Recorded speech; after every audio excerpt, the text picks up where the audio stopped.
Why was it so easy for this man to go around hacking and butchering people? He is the most unhuman person I ever met in my life. She had blood coming out of her mouth. She had blood coming out of her eyes. The man made a mistake.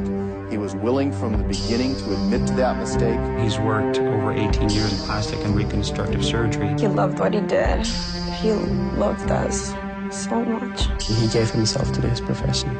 Dr. Falcone, compassionate surgeon or cold-hearted criminal.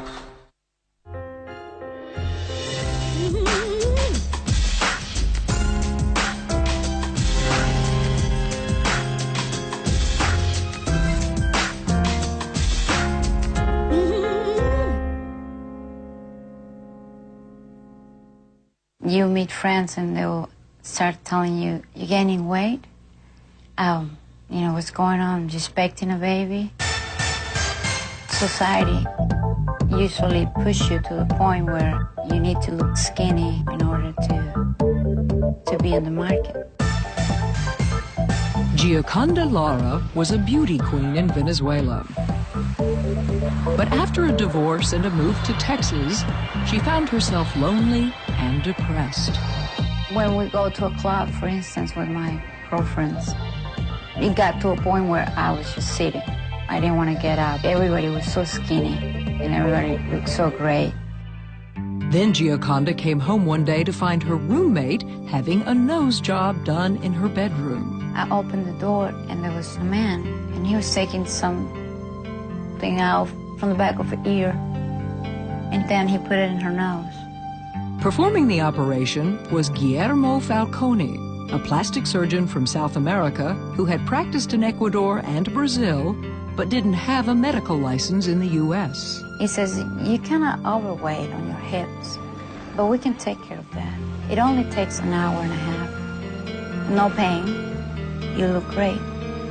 It was like sweet talk, because in an hour and a half, I will have my hips reduce what I want it to be, and I guess I'll be happy. The doctor agreed to do the liposuction on Gioconda's hips, plus stomach and thighs, for the cut-rate price of $1,000 instead of the usual $7,500 hospital fee. The surgery would be done at home. And then I heard this noise like a vacuum cleaner. And I kind of make a joke. I said, are you going to clean or are you going to operate on me? You know, because I was very nervous. Falcone gave her 4 pills and then told her to lie on the bed. I passed out. When I opened my eyes, I had so much pain in my left leg, so much pain. I asked him, why is it hurting too much? He said it wouldn't hurt. And he says, because you got too much fat. And he brought this container and there was a lot of blood in it. I thought to myself, that looks like tissue, you know? Doesn't look like fat. It was just like somebody was taking pieces of my body through that machine. What she thought would be a simple, quick procedure lasted 6 hours. The whole leg was ripping apart. And I just said, stop it. I can't handle it anymore. And he said, if it doesn't look good, it's because of you. Because I'm doing my best. What did your leg look like? What was happening to it?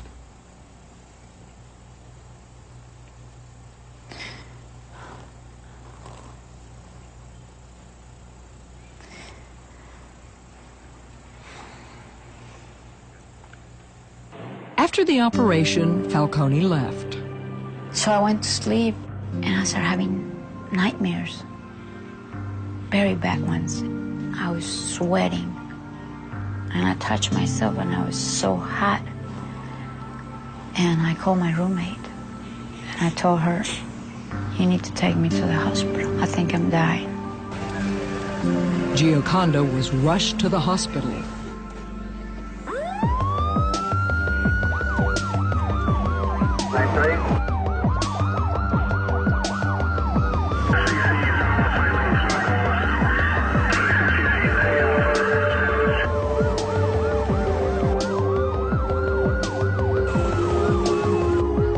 doctors were horrified by her condition. Her body had swollen to almost double its size. There was a priest that came to my room, and he started talking to me about your body's a temple, and whenever you lose a member in your body, you know, it doesn't mean anything. Stuff like that. And I asked him, what do you mean? Doctors said they needed to amputate her legs in order to save her life. One day he said, we're amputating your leg, the left one. Then the next day he said, your right one have to be amputated too. Well, I can't live without my legs, you know. I did this and I'm not gonna sign anything. Gioconda turned to her faith and her prayers were answered. Antibiotics and 6 operations saved her disfigured legs.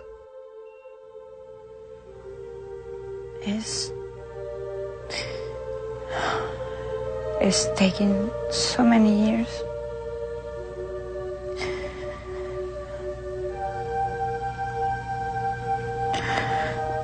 There's people out there that they may think that people that go on liposuctions or any kind of plastic surgery is because they're vain.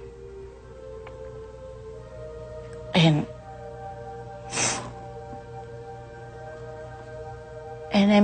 it may be right, it may be true, but sometimes it's not that all, you know. Sometimes it's just that you're so depressed and you're so unhappy and that you're so lonely that you make choices. To help recover her substantial medical bills, she hired attorney David Balance. Unfortunately, she's incurred over $90,000 in medical bills. Gioconda's lawyer negotiated a settlement with Dr. Falcone. She talked with me with a lawyer. We take an agreement. Nothing more. He is the most unhuman person I ever met in my life. He just didn't care. Falcone agreed to pay Gioconda's medical bills, plus $150,000 in exchange for not pressing criminal charges. I wanted to sit down and look him in the eye and beg him and ask him and make him promise me that he wasn't going to do this to somebody else. He promised her that his medical career was over. He said, I'm not ever going to touch a woman. I promise you. Unfortunately, that promise was not kept. Despite promising Gioconda Lara he would give up medicine, Dr. Falcone was soon back operating, this time in the suburbs of Los Angeles.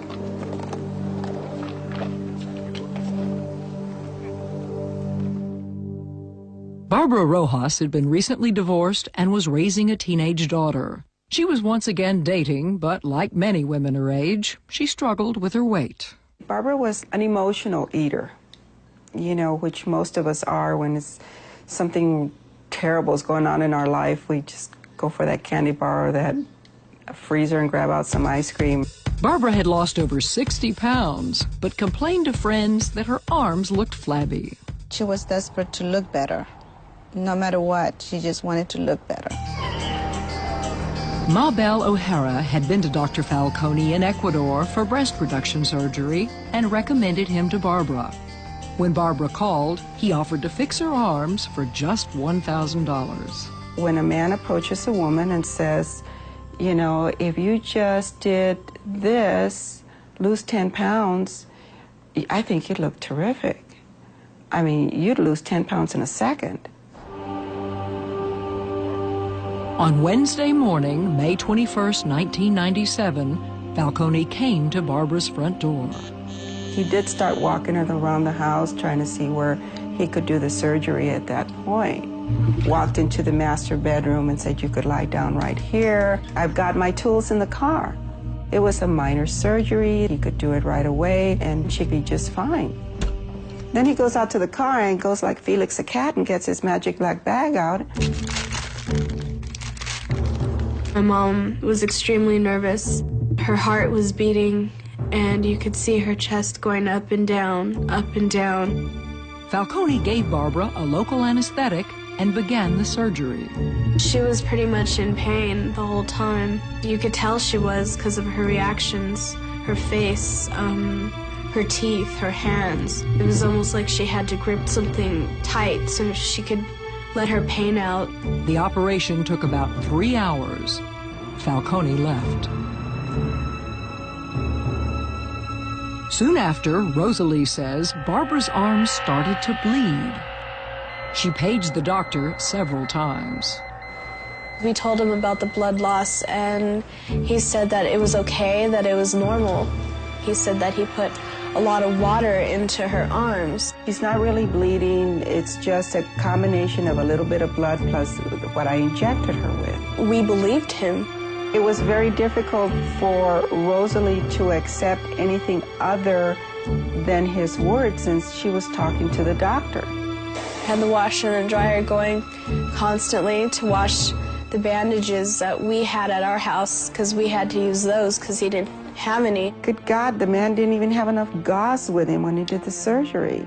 By evening, Rosalie claims blood was pouring from her mother's arms. My mom was feeling extremely weak, and she was soaking with blood.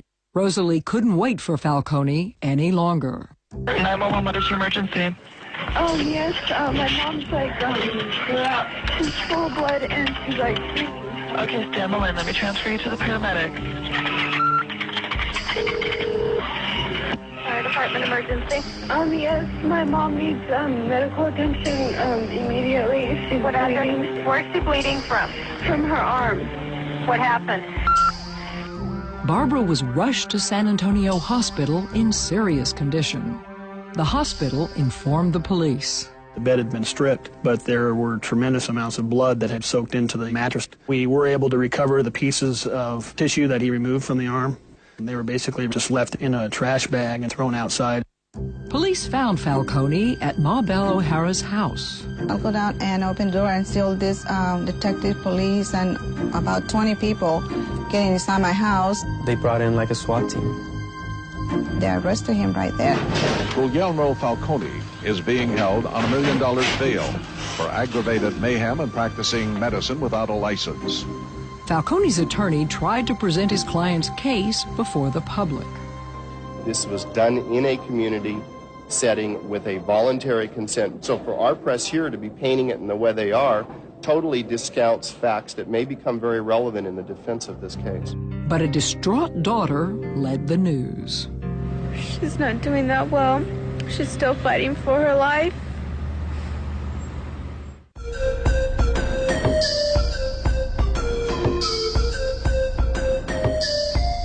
There were people that would fly into Ecuador just to get their surgery done with him. 45-year-old Falcone is a father of two, 17-year-old Stephanie and 20-year-old Paolo. People would look for him. They would come and see him. Please, please, please.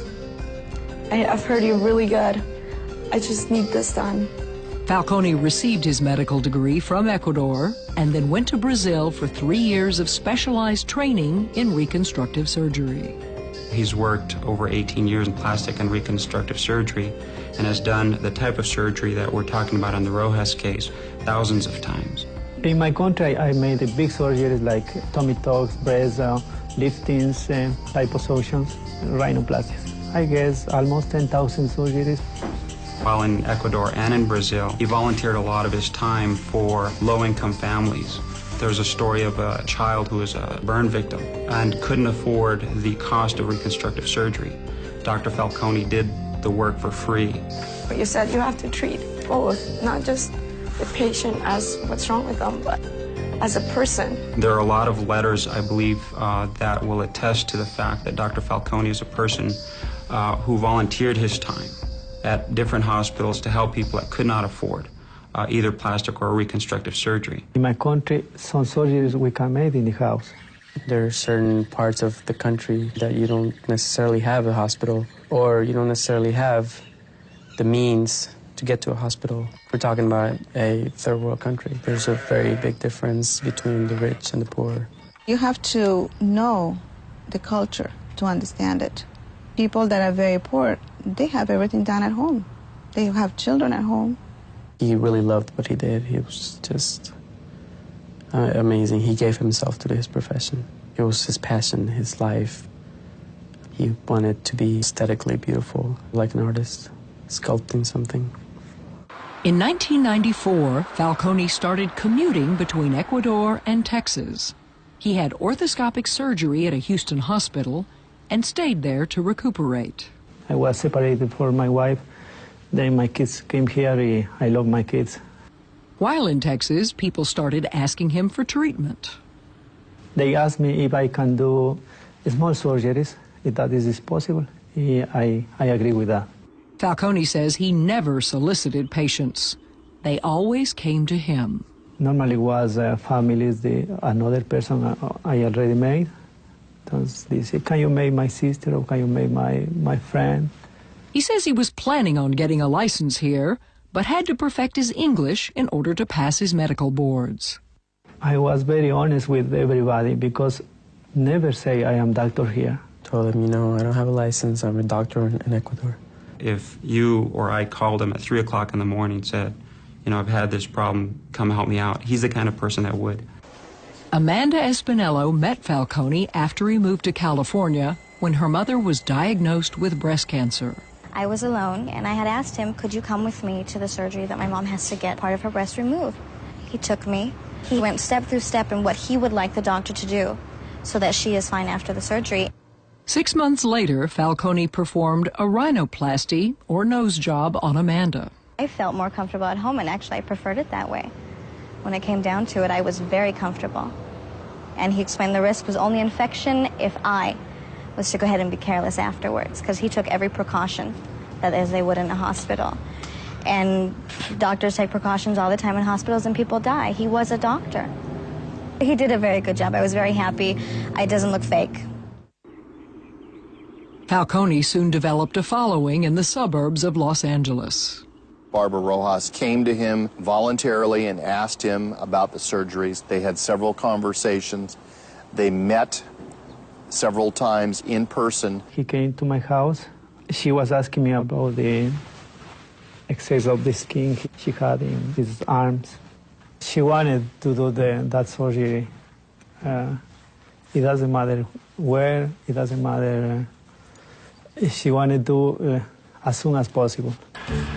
Barbara wanted the procedure so badly that she failed to tell Falcone about a pre-existing condition, one that was potentially fatal.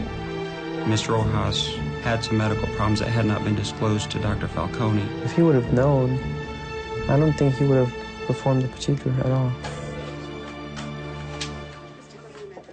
The day after Falcone removed the fat from Barbara's arms, Barbara was rushed to the hospital. She had lost 50% of her blood. So she was looking pretty pale and pretty darn bad. But she looked like you were going to patch her up and they were going to send her home. She was able to converse, she was able to talk, but she was embarrassed.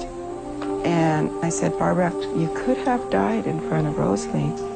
And then it hit her really hard. And she said, yeah, I could have. But Barbara's recovery was short-lived. Within 36 hours of admission, her condition deteriorated. And I've got a little girl who turned 15 in a hospital room where we were hoping that her mother wouldn't die on her birthday. She fell into a blood syndrome, and once that takes effect, they call it DIC, I guess it's relatively fatal almost, all the time. Something like 98% of the people who get this infection of the blood die. Every 4 to 6 hours, she was using a minimum of at least 10 units of blood products. And they were giving her constant blood transfusions. By the time we all realized how the gravity of it, she could no longer talk because she had tubes in her mouth. They had her arms tied up like that. Her arms, by the way, never stopped bleeding.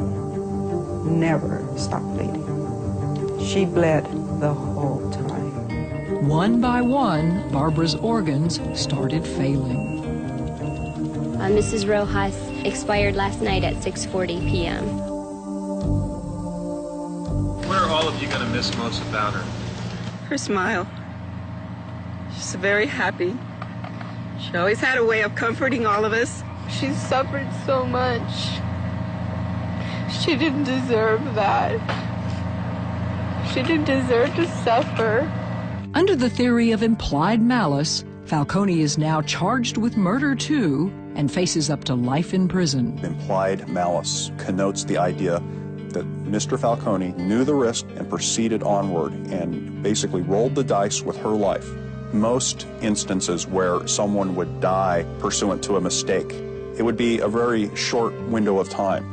Her languishing there at her residence, bleeding, it actually lasted 36 hours. Falcone never intended for Barbara Rojas to die. He knew there was complications, but he all along believed that they were minor problems that could be corrected. 1 year after Barbara's death, the trial brings out two very different stories of the surgery and the hours that followed. Rosalie Rojas? Rosalie is the prosecution's star witness. Did you observe him do anything to clean the tools or to sterilize them prior to the procedure? No, I didn't. Were these tools wrapped in any kind of like cellophane or aluminum? No, they were just wrapped in a towel. Most of us wouldn't make an incision on even a farm animal without a certain amount of precaution. He just went in there and started cutting. He was pulling out skin and cutting it, just like a paper, you know. He asked me if I had dogs, and I said yes, and he said, well, you could give this to them for their dinner. Okay. And what was he referring to when he said that? To the meat that he was cutting off my mom. It was lie after lie after lie after lie. She was, in fact, remembering facts and or coloring facts to fit the story that she wanted to believe in her own mind, not necessarily what really happened. He was putting the needle through the skin and, like, yanking it, and it wouldn't, the two pieces of skin would not meet. And so he would try it harder, and that's when he was saying that he had cut too much off. About an hour after Falcone left, Barbara started bleeding. Rosalie paged him. It was almost like if he was annoyed by me and my mother. By the second day, Barbara's condition worsened. She started to bleed a lot. It was just gushing out. Every time she would get up, her back would be soaked with blood. That evening, Barbara was so weak, Rosalie had to help her mother walk to the bathroom. All of a sudden, she just like passed out. She just like fell like back, and so I grabbed her by her stomach. I was like, I had her like this, and I sat her down and I screamed. I was really scared, and she kind of opened her eyes. I told her, I'm gonna call 911, okay? She wasn't responding, so I had one arm on her, and I reached around the corner, and I called 911. My whole world was ending. 911, what is your emergency? I didn't know what to do, and I've never been so confused in my life. Fire department emergency. I received a phone call from Mr. Falcone. He was returning my page, and I said my mom's really bad, and I called the ambulance, and he's all, no. And I said yes, and they're gonna take her. And he goes, no, don't let them take her. And I said, okay. And I just hung up on him because I knew that they had to take her. But the defense questions why Rosalie didn't call 911 sooner. Why, when you saw the blood gushing out of your mother, did you not then call paramedics 911? I did not call because I respected what my mom thought, and I knew that if she wanted, I just respected what my mom thought. Falcone's attorney claims Rosalie's answers are too rehearsed. You consulted with a civil attorney. Is that a man by the name of Pico? Yes, it is. At one point in time in the preliminary hearing, he sat in the corner of the courtroom over there with him, and he was talking to you about how to answer questions and things like that. No, that's not true. He told me that I was doing a good job and not to worry about anything and always tell the truth, and that was it. Throughout her testimony, Rosalie couldn't stop thinking about her mother and her last days in the hospital. She was extremely swollen. Her legs were almost double the size what they were before. She had all kinds of machines hooked up into her. And she had blood coming out of her mouth. She had blood coming out of her eyes. And she was just really, like, yellow looking and really bad. The last time she talked to me was before they did this surgery on her in the hospital. Before they put the tubes down her throat. She was really nice and she was sweet. The last time I talked to her was a few days before she actually died. I was begging her to stay with me. I was begging her not to die because I wanted her and I needed her and I loved her a lot. The Rojas family is going through difficult times, through very emotional times, and a large part of what they say or what they may be compelled to testify may be colored by those emotions. I hope that he's judged for what he did, and what he did was kill my sister in front of her daughter. After Rosalie's emotional testimony, Falcone's only hope is to take the stand and prove his actions were not those of a murderer. To me, my dad was like my role model. He was everything to me, you know. I spoke to him every day. Every single day I called him up. Every time I talk to him, I feel peace. I hope someday I can love my job the way that he did. He lived, breathed, ate, everything was his practice. Falcone says he warned Barbara about possible surgical complications. She said, everything in life has a risk. She said, is it possible for you to perform the surgery here because I have nobody to pick me up after the surgery? She wanted the surgery done. She obviously called him up. She asked him to do it. She was okay that it was done in her home. It takes two to tango. Before Falcone would operate, he urged Barbara to go for pre-surgical lab tests. She said that she had been with her doctor, that she had been done all the necessary checkups. She said, I already was with the doctor. He called me, I am okay. You can do my surgery. At 10 a.m., Falcone went to Barbara's home to perform the operation. He laid out all his tools on the bedroom hamper. Las jeringuillas estaban en su sitio, es decir... The syringes were sterilized. Were they in packages? Yes, in packages. Las hojas de bisturí estaban empaquetadas. And also the scalp blades were in packages. Falcone claims the surgery went well.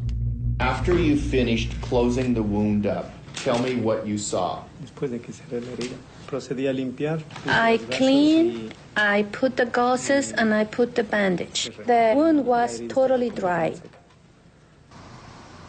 Pensé que había hecho bien.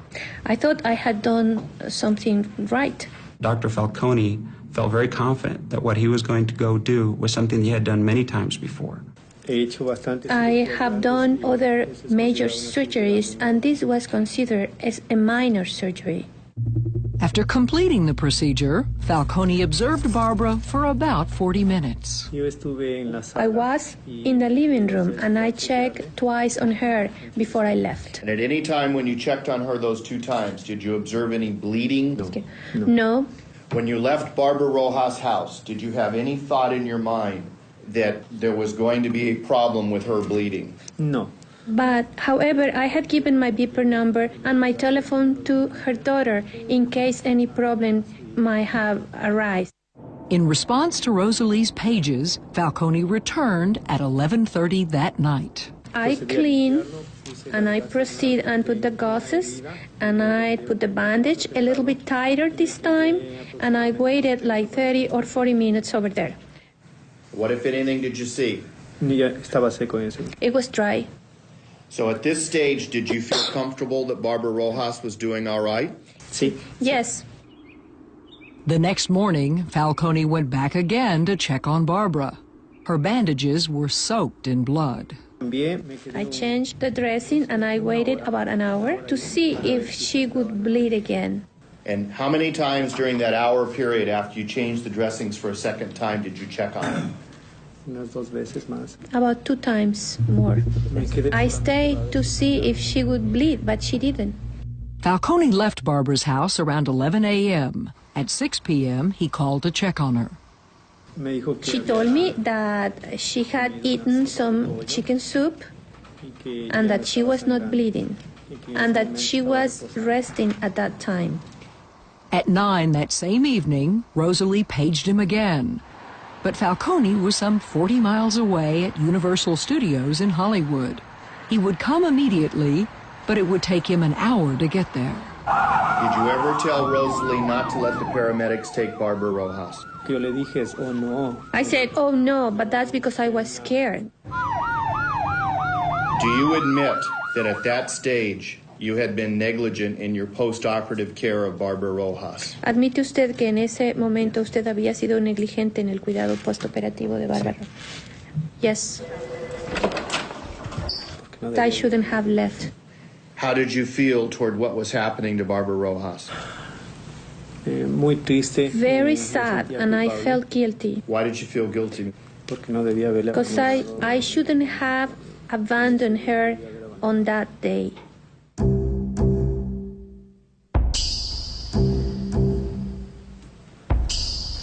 I made a mistake.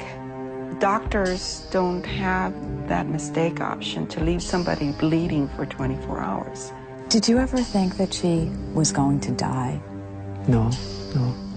He was calling, he was checking on her, but I don't think he grasped how complicated it was. It's just an accident. It happens to every doctor here all the time. It's just that they have a license. That's the difference. I feel too much sorrow. When she died, something from me died too.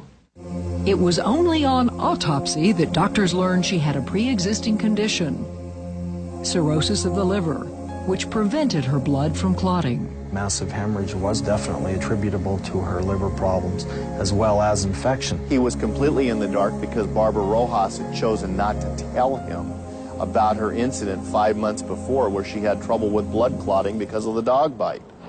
A friend had urged Falcone to leave the country before the police came after him. Why did you stay, Mr. Falcone? Because I thought that if I made a mistake, I had to face it. I thought that if I flew away, I would never have been able to look my kids on the face or to look at any of the other people who talk about me. I think he could have never lived with himself if he would have just ran away from his problems. When we return, the jury's surprising verdict. I wish I had more time with her.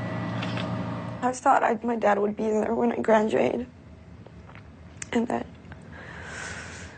he'd be there when I graduate from college.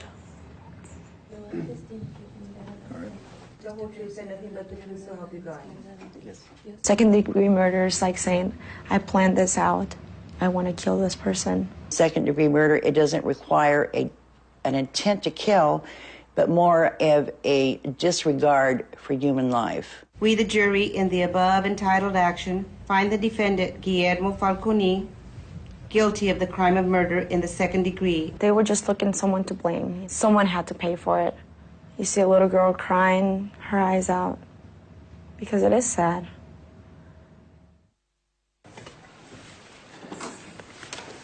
My intent is to keep this man off the streets. He did it to my sister. He did it to other women. He will do it again. He has no conscience. We have a good man who did some good things. Unfortunately, his activities in this country killed Ms. Rojas and injured others. Classic example of the defendant having destroyed his own life, his family's life, and in the meantime destroying other people's lives. So nobody wins. Defendant is sentenced to California State Prison for the crime of murder in the second degree to 15 years to life. I was really happy. 15 years plus the 2 years to you. I kept on thinking about my mother, and I kept on hoping that she could be at peace.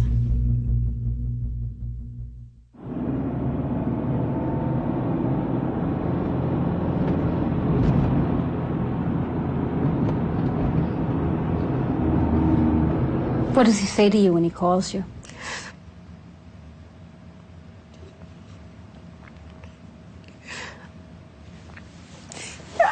It's like inspirational.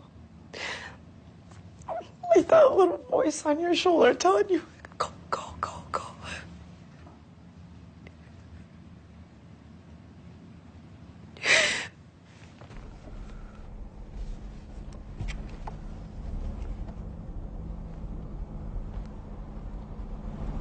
License, please.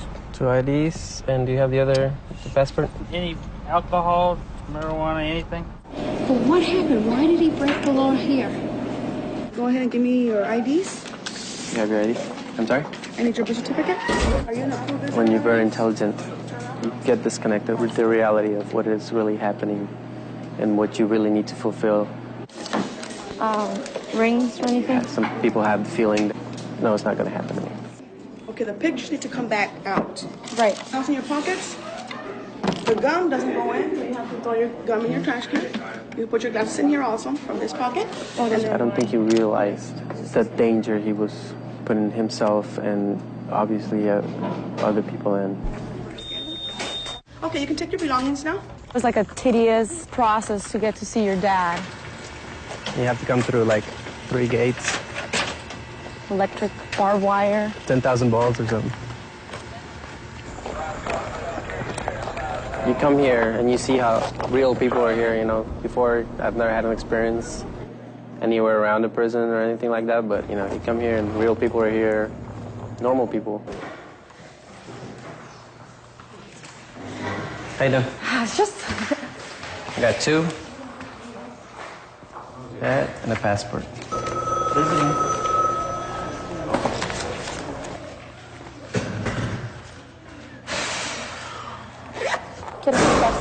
How do you fix something like this? I don't know. Can you?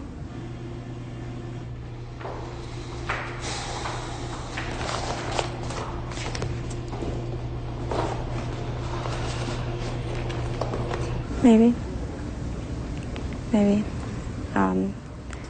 All I'm asking for is justice, fairness. And I think if someone realizes what fairness in this case is, then that's how I can help. You see the red lines? They don't let him go past that place. And all the red lines, see? Ya viene Luchita.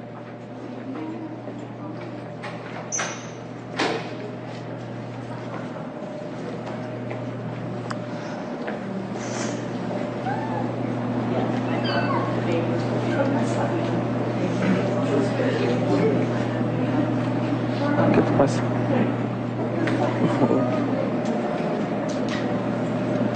¿Qué tienes vos? ¿Estás bien? No se vaya, no te preocupes. Acá.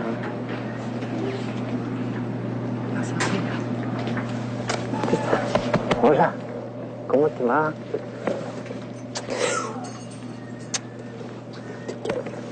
Espérale, saludos. Hola.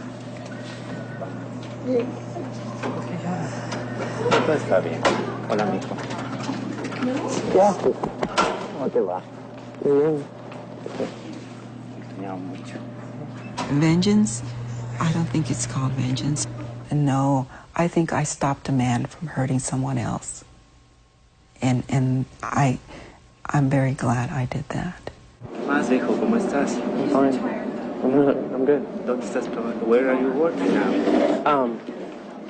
I'm working in Houston. Look, you have sunscreen? No. No, I use it, but I don't use it. What about you? I'm fine. What about your studies? Studies? Yeah, I'm going to register for fall. I have to pull myself together in order not to cry. And can't come here to just make him sad. So I got to completely hold it in and pull myself together. How about your sister? She's good. She has a scholarship. It's hard. I don't want to bring any more pains to him.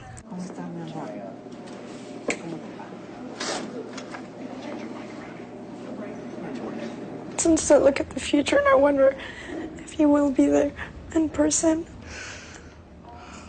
when I get married. There's so many things he's missing out on. Y empiezo clases en septiembre 5. ¿Cuándo? Septiembre 5. La compra vaca. ¿Y qué va a seguir? ¿Medicina? You gonna be a doctor? I wish I could come here and take all his pains away.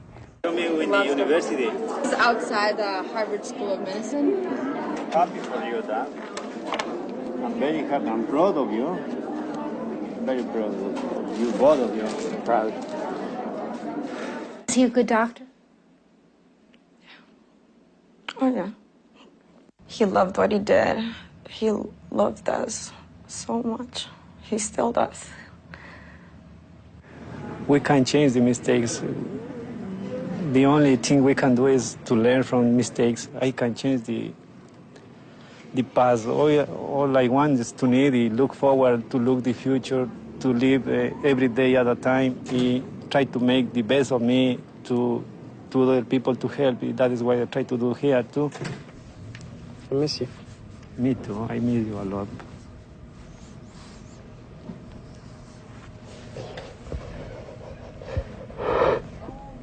Quiero mucho.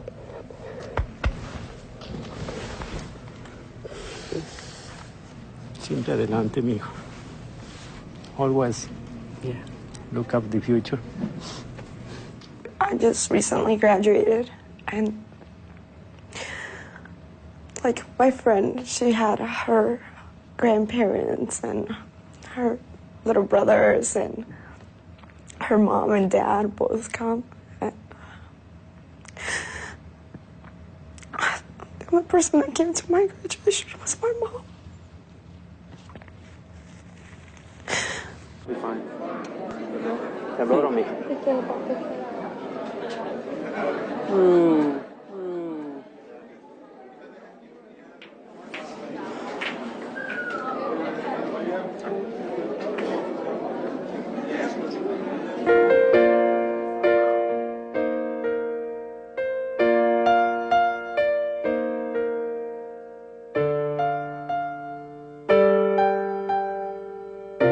I had to go through my house and put away my mom's stuff. My mom was my best friend. I miss that.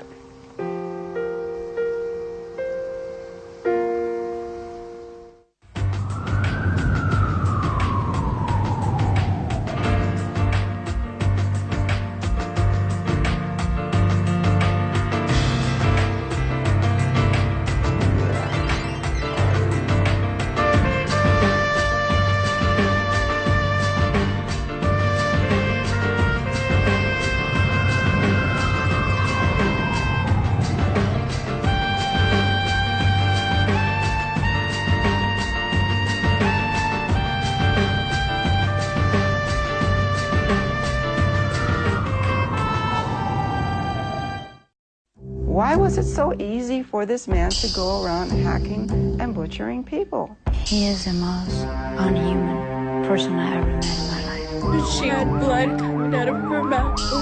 She had blood coming out of her eyes. The man made a mistake. He was willing from the beginning to admit to that mistake. He's worked over 18 years in plastic and reconstructive surgery. He loved what he did. He loved us so much. He gave himself to his profession. Dr. Falcone, compassionate surgeon or cold-hearted criminal.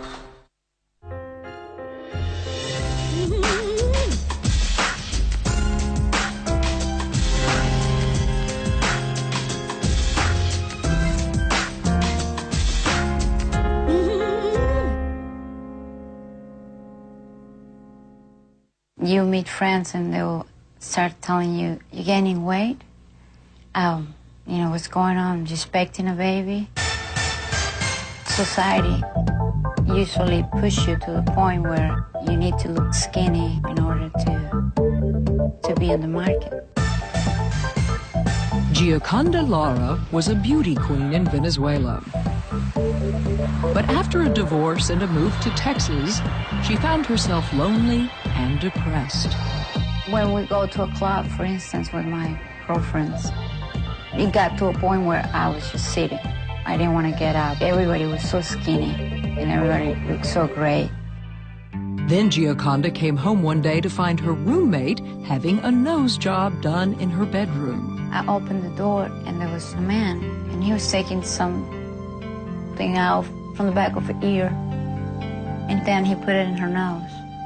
Performing the operation was Guillermo Falcone, a plastic surgeon from South America who had practiced in Ecuador and Brazil, but didn't have a medical license in the U.S. He says, you cannot overweight on your hips, but we can take care of that. It only takes an hour and a half. No pain. You look great. It was like sweet talk, because in an hour and a half, I will have my hips reduce what I want it to be, and I guess I'll be happy.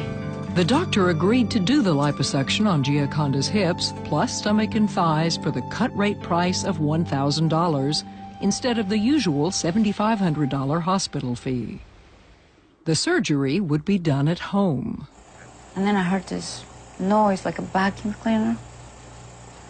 And I kind of make a joke. I said, are you going to clean or are you going to operate on me? You know, because I was very nervous. Falcone gave her 4 pills and then told her to lie on the bed. I passed out. When I opened my eyes, I had so much pain in my left leg, so much pain. I asked him, why is it hurting too much? He said it wouldn't hurt. And he says, because you got too much fat. And he brought this container and there was a lot of blood in it. I thought to myself, that looks like tissue, you know? Doesn't look like fat. It was just like somebody was taking pieces of my body through that machine. What she thought would be a simple, quick procedure lasted 6 hours. The whole leg was ripping apart. And I just said, stop it. I can't handle it anymore. And he said, if it doesn't look good, it's because of you. Because I'm doing my best. What did your leg look like? What was happening to it?